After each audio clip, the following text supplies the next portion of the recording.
Good morning, everybody.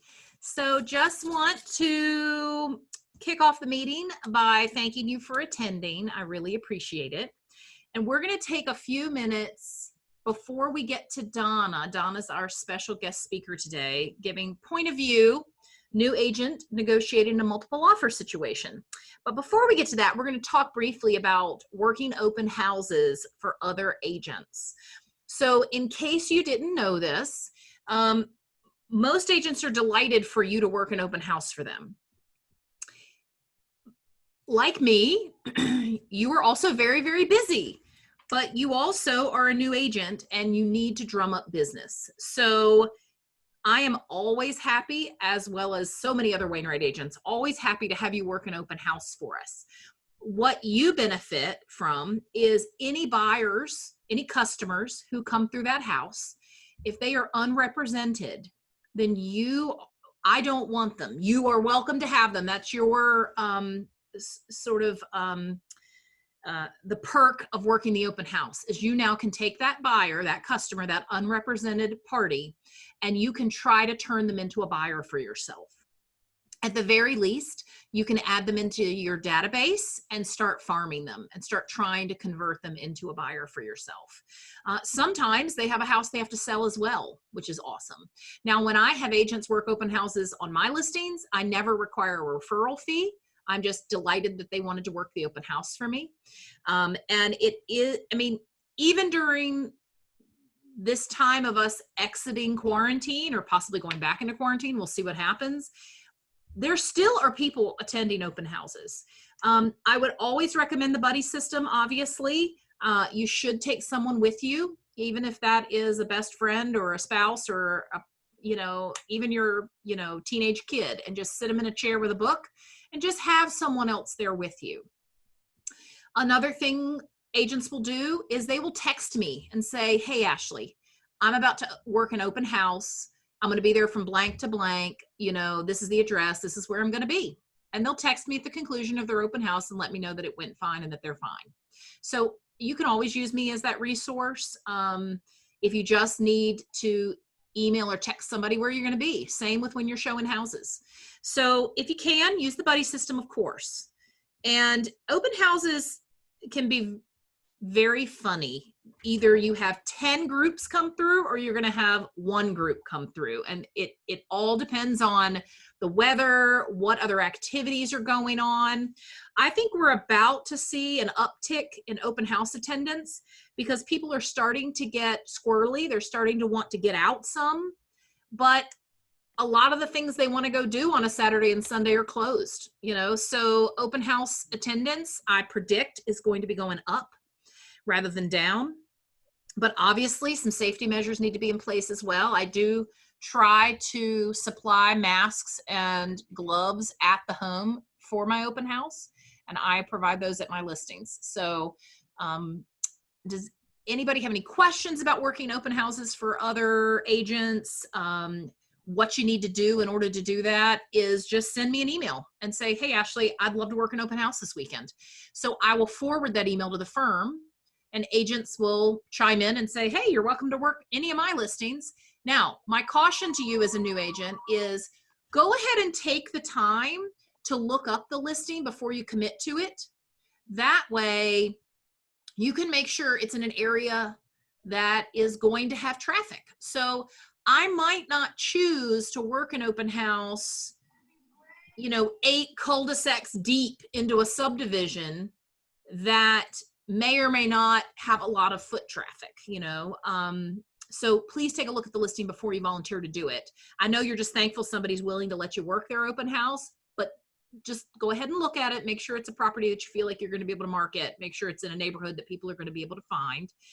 When I offer for an agent to do an open house on one of my listings, I actually do the Facebook post. I boost it. In this case, I've got 2 coming up this weekend. And the agents who are going to do the open houses for me, Amanda Austin's doing one for me Saturday. Thank you, Amanda.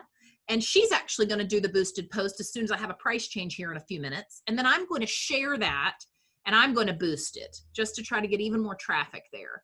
And I typically spend about $15 to boost that post for 3 days. That is Nominal money, because if you have been doing this very long, you remember when it cost about $200 to put it for 3 days in the Roanoke Times, that you were going to be having an open house for the weekend. So that is a huge money saver.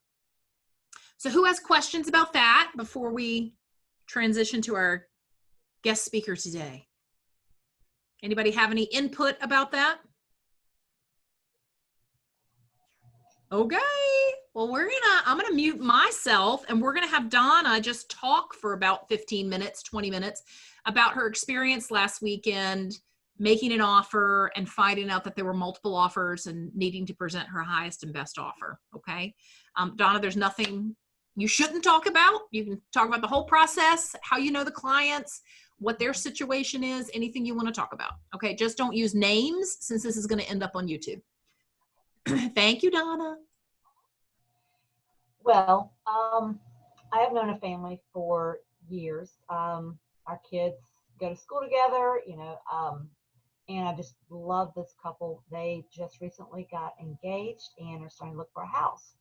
So we've been looking for a while, and they had a particular territory that they wanted to go in, and they love the Grandin Road area. And it is, that's where they live now. So they were really excited.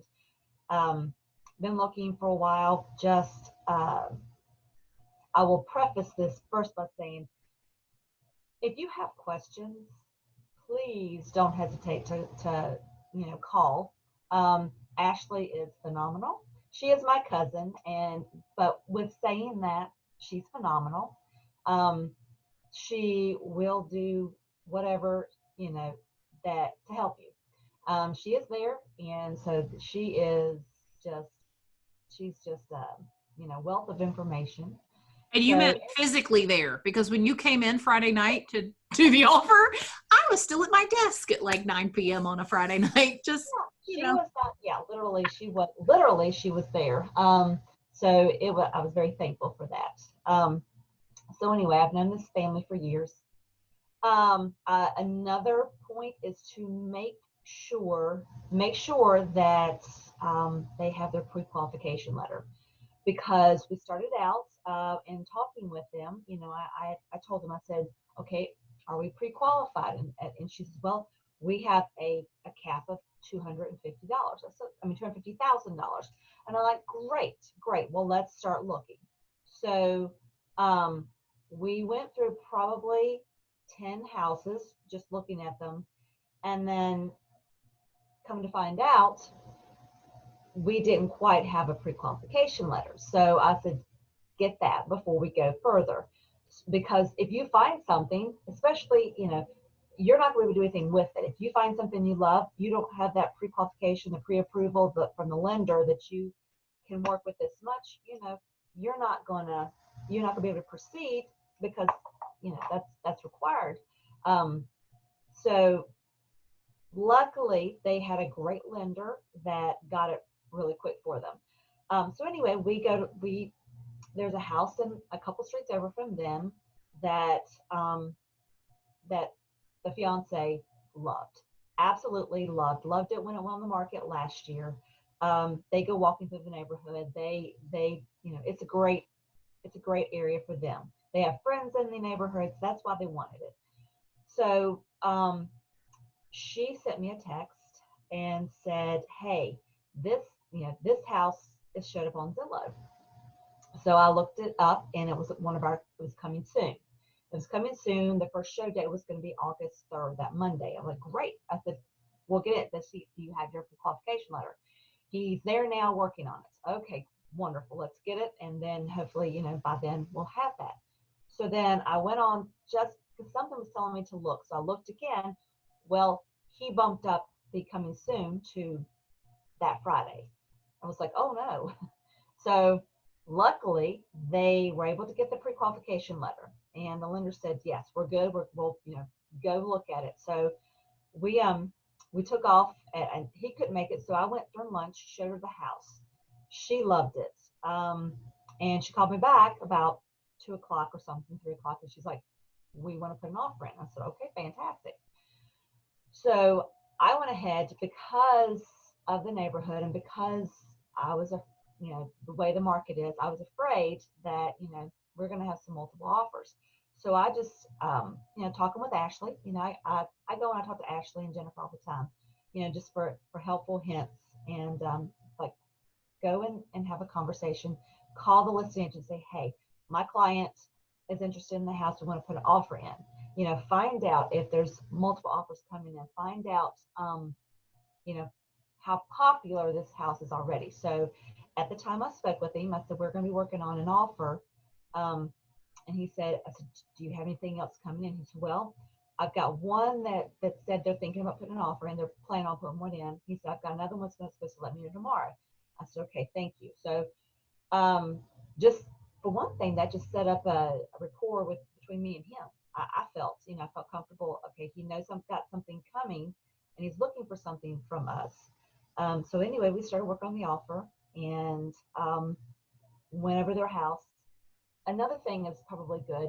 DocuSign is a good tool, and I will be purchasing. And I had mentioned I had tried to buy DocuSign last time with my other ratified contract back in March.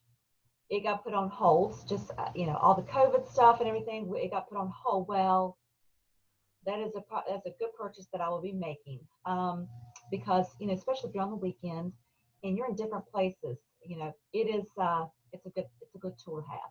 So anyway, we start working on the offer. We get the offer done. We feel pretty good with it.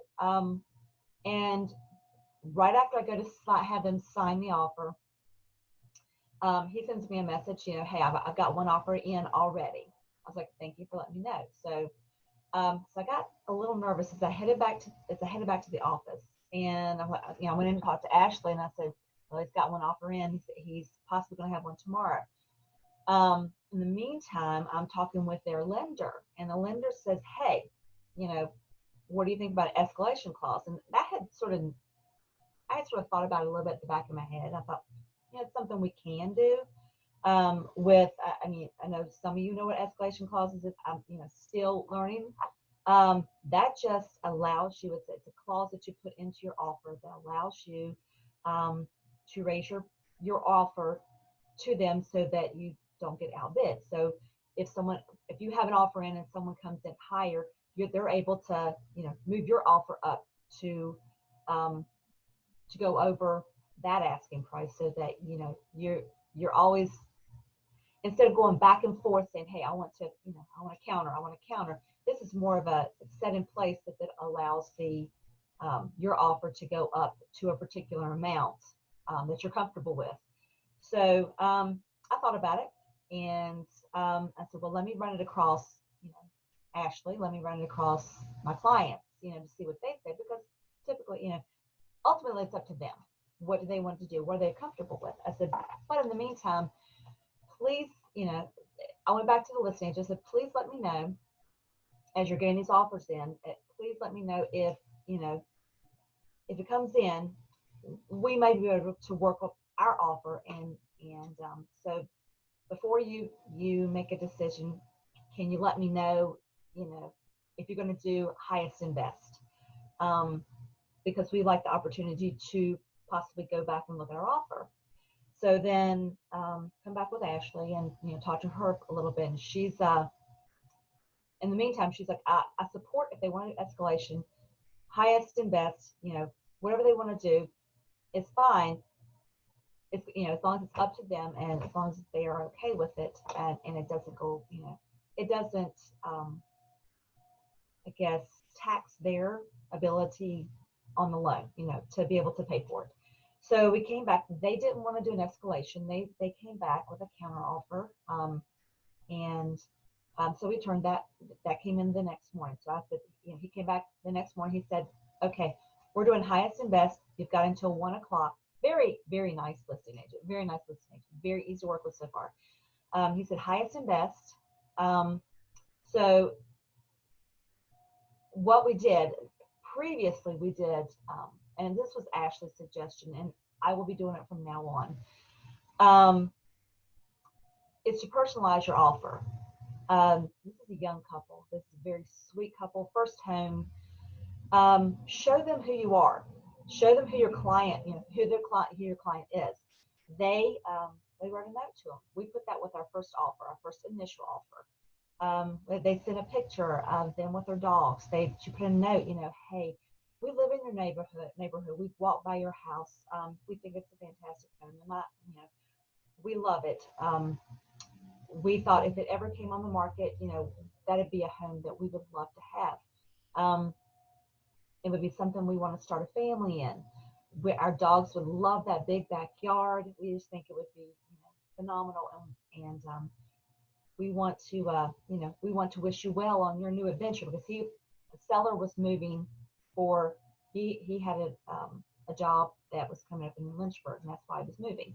So we wish you well in your new adventure. Very genuine. And I know this couple, and I know there was a very genuine offer. Well, the listing agent came back, first of all, and he said, that was a nice letter. I could tell it was genuine. He said, that was one of the best letters I've seen. He said, it's very genuine, and we appreciate that. Puts a face to the offer, puts a name, puts a background to the offer. So then the next morning we came in highest and best. So, I talked to my client, and they put in their offer, and we sat back, and what seemed like a long time, but he came back to me and he said, that there were two offers that were close, yours and another one. And he said, what did it for me? He said, the first offer we put in wasn't close to what that other offer was. He said, our second offer was close, very close. He said, but what did it for my seller? He said, he's seen that couple. He said, the letter, the personalization, he said that made it, he recognized them from walking in the neighborhood. He's waved at them. He's talked to them for a few minutes, and he likes them real well. This put a personal aspect to it. He said, and he said that's what had him decide that he wanted to, give them the chance to have this house. So the personalization was key, and of course they were ecstatic. And like I said, they live 2 streets over, I think, and they have friends that are on the same street. So having it put more of a personal spin on it, I think was, just the key to having them be able to get the offer. But had they decided to use the escalation, that could have done it, to put it up to a certain point. But I think also the personalization. I couldn't have done it without Ashley's help. Jennifer is, she's amazing. She comes and, I'm always texting them back and forth.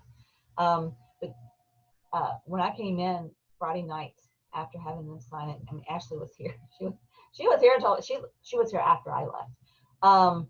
She is always there to answer your questions.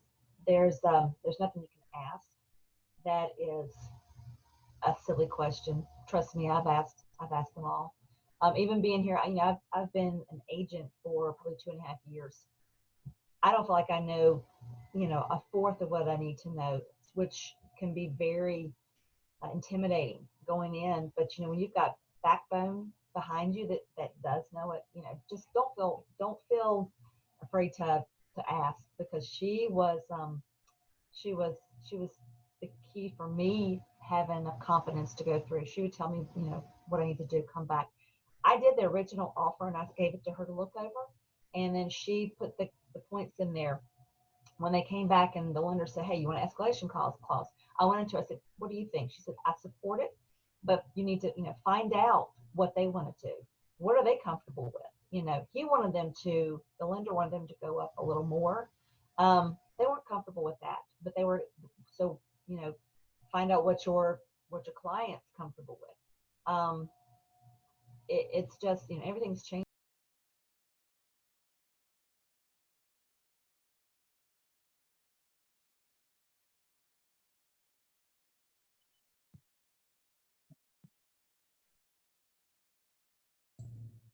Hey, Donna, we lost your audio. Oh, when did you lose it? Just now. Okay, so you've heard most of it. So I was just saying. Yes. Okay, so as far as if you're not sure of a particular clause, like the escalation clause, I've heard of it. but just get some tips on it. It as far as multiple offers, you know, that is that's a good clause to use if you know what you want to put on it, and you've got, you know, several people that are bidding on it, and this is the house you want. I mean, there is no other. Then that is a good clause to put in there for that, to make sure that you are awarded it. But we didn't use it, but it was there for us, and we knew it was there for us. May I add something, Donna? Of course, please. So I had an offer this past weekend, and it was a agent who owned the house. And there ended up being 6 offers. And when I mentioned to her, I just try to, like Donna did, she spoke to the listing agent multiple times. You're trying to build a rapport with the listing agent. You're trying to figure out any sort of tidbits or hints that they may give you. And that can be the difference between getting the offer or not getting the offer. So when I spoke to the listing agent of the one my folks wanted to buy last weekend, I just had a very open, warm rapport with the listing agent. And I was able to find out from her that she didn't particularly like sales price escalation clauses. We had planned on putting one in there. I didn't definitively say we were going to submit one. I just said, you know, hey, how do you feel about sales price escalation clauses? Because I didn't want to give away because I didn't know if she was pro or against those. And I didn't want to give away my position on that. So I just asked her about it. And she said, oh, I don't like those. I don't like those. I don't think they're fair. I just want, you know, to look at highest and bests and pick the one that I like the best. And she said, as a matter of fact, I already have an offer in hand, and it has one of those sales price escalation clauses with it. And that's how she said it. So I knew right then, we maybe don't want to submit one of those. And we ultimately did not. We just gave our highest and our best offer.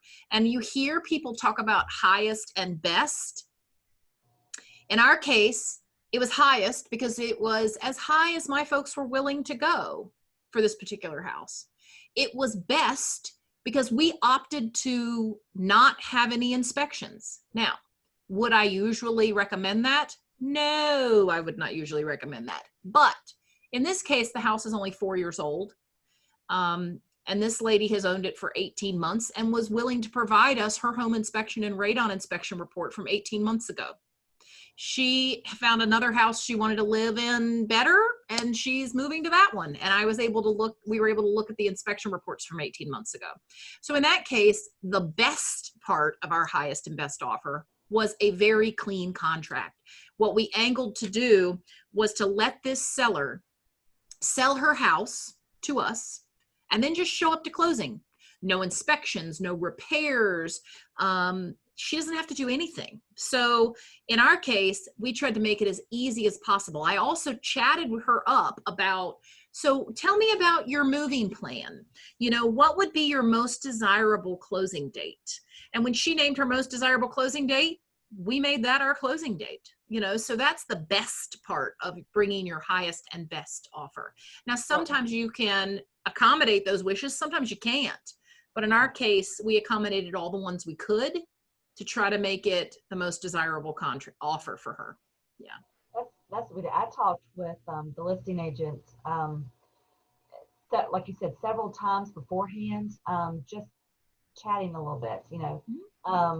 And we came in and decided the radon he'd only been there a year. The radon test was low. He offered to give that to us. So, you know, we didn't do that. We offered to pay for the 3 inspections. So that, you know, he didn't have to worry about it. That was just another thing that we put out there to try to make things easier for the seller. And I think that's, you know, just those little tidbits of information to them. There's this little bit of once again, personalize yourself. You know, you're not just coming as, hey, I'm the buyer's agent and this is this blah blah blah. You know, you're coming forth as more like a person. And this listing agent he's phenomenal. He was just nice to be. After we got it, he was saying that the closing date, you know, was on his birthday. I said, well, you know, wow, that's great. I said, But if you need to move it, I said, if you have a birthday celebration, So we're trying, the rapport that you build, that also, because they're also giving help to their seller, trying to figure out who they think can come in, as a better client, who's going to be more stress-free, who's going to be easier for them. So if you present yourself, as as stiff as, like you don't want to work with them, that comes across negative also. So I just try, for me, I just not like that. I just put myself out there as me, and I'm not, uh, use the lingo that, professional. I am professional. I try to be professional, but I also try to put myself out there as just, I'm An authentic person. You were just you are yourself in yeah, the and environment. and Yep. the fact, the fact that my clients put themselves up there in a letter to the seller, I think that, and he recognized them. That's what helped them. Well, I stole your idea, Donna, for it to be a handwritten letter. And this past weekend, when my clients wrote a letter, they hand wrote it, and I had to type it up because I couldn't read it. My husband couldn't read it. So I ended up ultimately having to type it up. What was funny is one of them hand wrote it. The other partner muddled her way trying to read it. And then I thought to myself, oh, she's being dramatic. I'll read it. And then I took it and I was like, hey, I cannot read this. So I did ultimately have to type it up.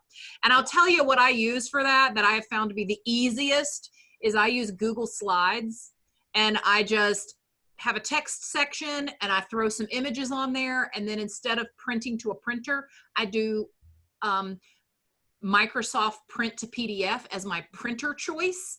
And then it becomes a PDF and I can send it to the agent. Because one tip I'll tell you is it doesn't do you any good to do one of those letters if the listing agent on the other side of the transaction can't open it. So sometimes I get them and they're a document file because someone's made it in, Microsoft Word or something.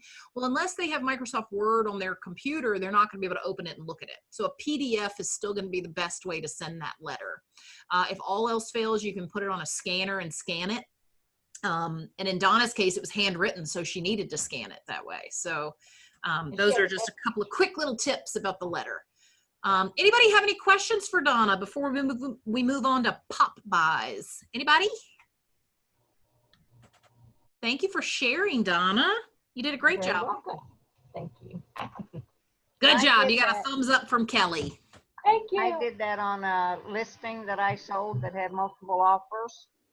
And I recommended to the buyer not to have a home inspection, to buy a home warranty at closing. But I had her do an amendment to the contract saying that to cover my assets. Cover your assets. Yes. Yes. In case something happened. The one we were both having contracts on or offers on, Sam?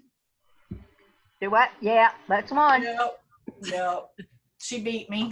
You didn't have a personalized letter, did you, Jennifer? I did not have a personalized letter. Nope. That was so sad though, because our 4-year-old boy has got an immune system that's closing down and he's dying. Oh. And my buyer actually sat on the porch and cried with the dad. Oh. When she heard that story. So yeah. I guess that touched his heart. I don't know. Sure. And can you imagine having to have your house on the market right now when you have an immune suppressed child? I mean, yeah. They were very stressed. My folks, my gal worked at the hospital, and when she heard that, because we had to take extra precautions. Yeah. She's like, Jennifer, we need to cover our hair. So this was like the first time that I had a client show up in her scrub hat, and I had my hair all pinned up under a hat. She's like, that's a big deal for immune deficiency. We got to have our hair covered. Mm-hmm. So yeah, that was a unique situation showing that house. And this and is you can't go back and show the family either. I mean, no. He was very stressed. They had a lot of people through that house that day. Yes, they did. Yeah. Good on you, Sam. Good job, Sam. Sorry. All right, guys, we're going to talk about pop buys. So it's time to do our get business quick idea. This one may not be as quick as some of the others I've shared, but it is an inexpensive, easy way to try to get more referrals or try to get any referrals. So I'm going to share my screen with you guys. Oh, let's go to chat real quick first. Nod just thanking us all that he had to go to an appointment, but he'll definitely rewatch it. And Kiana saying, you did great, Donna. Thank you, Kiana. I went ahead, because you know Donna's my cousin. I went ahead and took a picture of Donna teaching, and I texted it to her mother and said, Donna, nailing it, teaching her portion of new agent training this morning. And she said, she's so glad and so proud of her daughter. Precious. I'll suggest that y'all should have ice cream sundaes tonight. Hey, Donna. Now you know. Fair game. I know. I'm gonna tag team you in whenever I want, Donna. That's right. All right. Let's talk about pop buys. So I'm going to share my screen with you guys. Well, that's quite a screen to show up on. WD-40. But I am going to show you pop buys. Pop buys are little things you leave on the front porch or at the office for your data sphere. So the people who you talk to about real estate, the people you've already sold houses to, the people you hope to sell houses to, a very easy way to find them is just to go to Pinterest. And you'll see here, I went to Pinterest and I just searched real estate pop buy ideas, in case you weren't sure what I was saying or were picturing that spinach eating sailor Popeye. So instead, we're talking about pop buys, because you're going to pop by their house and leave something. They even have $1 realtor pop buy ideas, okay? So in this case, I've got a whole page of these. I'm going to go ahead and jump into one that had 31 examples. So if you go up here, it's got all sorts of ideas. So here's a little piece of pie. And a lot of these will take you to links where you can make the little pop by card, but you also can always use Canva. If you've not used Canva, you can use a free account with Canva and you can make some of these and print them out on the color printer. And then you can send these little pop buys. So in spring, maybe you want to give a box of Peeps candy and say, have your Peeps call my Peeps. Here's a little homemade peppermint hot cocoa mix, a little dog biscuit ingredient made in a mason jar, a caramel apple, a gardening trowel. Now, obviously, most of the time you're going to be doing food for people you have sold a house to or you know very, very well, okay? Because obviously, I'm not eating food from a stranger, even if it does come with a cute gift tag on it.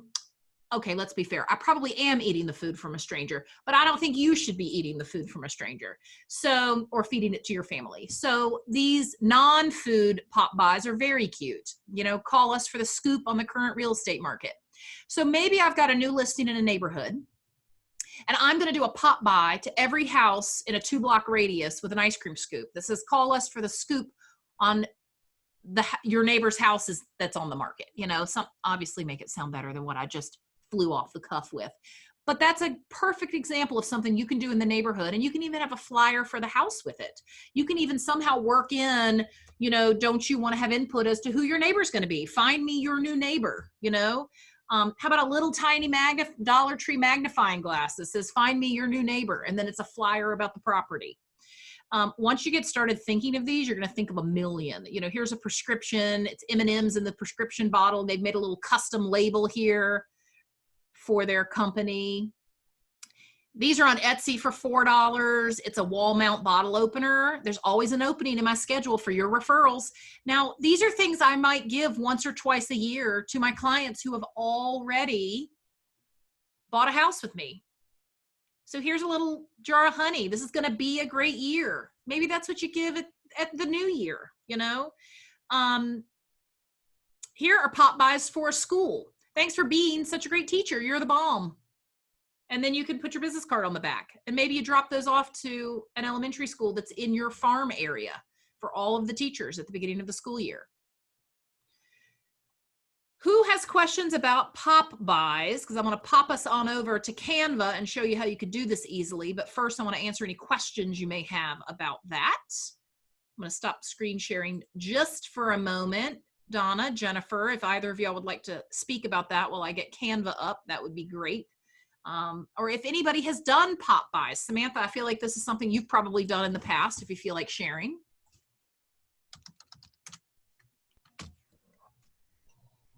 I don't know if Samantha wants to say, but we get some in here. Yeah, every once in a lender while. to them. That's right. Yeah, and they are. I mean, they're very eye-catching. We've had anything from a hammer. Let me hammer down a deal or something, that sort of thing. We've had locks in here. I mean, that just all kinds of base, and you find yourself saying, oh my, what is in the package today? And it draws you to the card and, you know, of who's sending it. And so it keeps your name in mind, because now, you know, if we go to use somebody like a lender, whatever, we get some from lenders. And if you go to use a lender, those that take the time and you remember their little jingles, you remember the stuff they send in, it's like, you know, maybe we'll talk with them and see, you know, see what's going on, how they can handle the lending process. So I think that's, I mean, fantastic. Can we tell who did that one? Do we tell? I love doing it. Yeah, you can tell. You can tell who does pop buys. Alex Dykes, we had him as a speaker on here, and he does really catchy. Yeah, you want on his mailing list. I want on his mailing list. Because reach out to him and say, hey, some fabulous stuff is being delivered to the office. Can you please put me on your mailing list? Because he and his partner own and run Crafteria in downtown Roanoke, which is a maker's market, and they stock all sorts of awesome, amazing locally made products. And so a lot of times his pop buys that show up are locally made things. Like we got handcrafted soap that somebody sells in a booth there, some fabulous jalapeno cheddar popcorn that is delicious. So all sorts of stuff from him. He's a great one to have to be on his list. Yeah. And he's good at his job. There you go. And yeah, he does an excellent job. He's closing out a loan for me right now, and he's just done a phenomenal job. We're supposed to close August 11th. We've got clear to close as of yesterday. So just done an amazing job. So I highly recommend him. Who is it? Alex Dykes with Intercoastal Mortgage. Jennifer is already typing it up in the chat window for you. Good. Right, Jennifer? Oh, there you go. Oh, goodness. Okay, so I'm going to take you guys, share my screen, and show you Canva and a quick, easy way you can do a pop buy, okay? So let's share my screen again. Canva, again, it's free to use. If you have noticed, I've started doing these thank you for being with us, congratulatory little posts on Facebook about agents who've been with us 16 years, 13 years, 5 years, 1 year. I didn't get one. You're coming up, Sam. I've got my list. I've got my list as to when people signed up with us. And every month now, I'm going to be posting a little celebration post on Facebook about how many years they've been with us. And how long have I been with y'all? Oh, Sam, it's been a while. I can look. Let's see. You have been with us 16 years, Sam. Wow. I know. Time flies. So I'm going to probably use Canva's suggested posts here. Instagram tends to be a nice, tidy square, right? Instagram posts are square. My computer's decided it does not want to scroll right now. Here we go. So I might actually go ahead and take their suggested Instagram posts here, because it might be quick and easy for me to use. So I'm going to go Instagram post, check one. It's going to preload this one. However, it's going to have on the left-hand side, it's going to have plenty of other layouts that I may want to use. And if I hover over the suggested piece, in the bottom right-hand corner of the image thumbnail, it's going to say free. If it doesn't say free, then it's going to cost money. Now, most of these are free. So like this one, it's free. I may want to go ahead and click into it and alter the text. And I may want to say something on the text like, you know, bloom where you were planted, and then put my name across the bottom. And I may want to tape this to a seed packet in the spring, okay?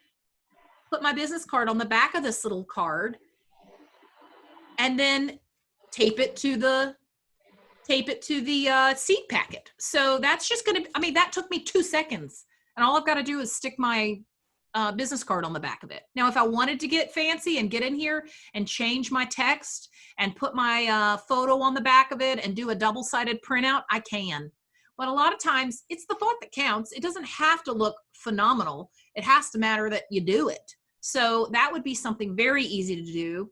Seeds last a really long time. So in the fall, when they start putting all their seed packets on sale and they're 10 cents a pack, just grab, you know, 20 of them. And then you can use them in the spring, and you just print out one of these little bad boys. So that was free. It took me 2 seconds. I didn't even have to design it. Here's another one. Here's how you can help. And maybe on the back, you put that you've made a $5 donation to their local animal shelter, you know, and say, I just made a donation in your name to the local animal shelter, right? I mean, there are all sorts of ideas once you get looking. Here's one, free, already made up. You can change your text here and say something like, you know, pancake breakfast on me. And then you put a little, you know, pancake mix attached to this. And I'm going to go ahead and put in here, you know, my contact info. Easy peasy. And then I'm going to print this out. Right? Easy, easy, y'all. Maybe you make the pancake mix in a mason jar to make it more personalized. Again, only for people you truly know who will eat something you packaged, okay? Otherwise, there's no point in doing it, all right? So again, that took way less time than I was expecting because Canva has already got it all figured out. Look at this, free trick or treat one. Of course, it took my text, so now that's a little odd. I could make it spooky pancake breakfast on me. There you go. Look at me. Nimble, baby. Saying that your pancake breakfast was a little spooky? Yes. Well, maybe you're going to make the pancakes in the shape of ghosts, you know? But all this is just sitting right there on Canva with your free account. So I'm going to stop sharing now.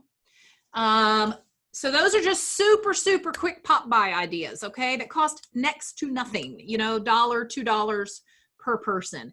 And honestly, again, I'm going to beat this drum. People who have bought houses for you want to hear from you again, okay? They tell me all the time when I finally get them under contract, does this mean we're not going to see you again, right?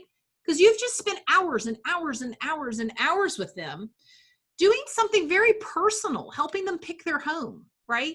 You've been in 25 bedrooms with them and looked through people's bathrooms with them. Like, you have built a rapport with them, a trusted relationship with them. Don't just ghost out on them, okay? All right. Who has questions? Anybody have any new business before we finish up this morning? Again, thank you so much for coming. Anybody? Kelly, I love your backdrop. Very cute. I can share. Please share it. Several of them because I'm getting ready, FYI, to do a Zoom class for our VAR. Teaching Are people you? how to do. What's Yes. the topic going to be? How to do Zoom. Oh, yay. Yes. Good. So When that's it's on, set up, the- I did that lesson. yeah. that's on, but you guys, because I'm part of you guys, you can call me anytime. I'll be happy to walk you through and do a personal one-on-one Thank Zoom you. or as an office, whatever you want to do. Yeah. But yeah, that's so I've got several. I was playing because I'm getting ready to do their class. So I've got this one. Gorgeous. This one looks better, I think. That's beautiful. This one I think is too busy and too many colors, but yeah. Now, Kelly, are you using a green screen or just a blank wall behind you?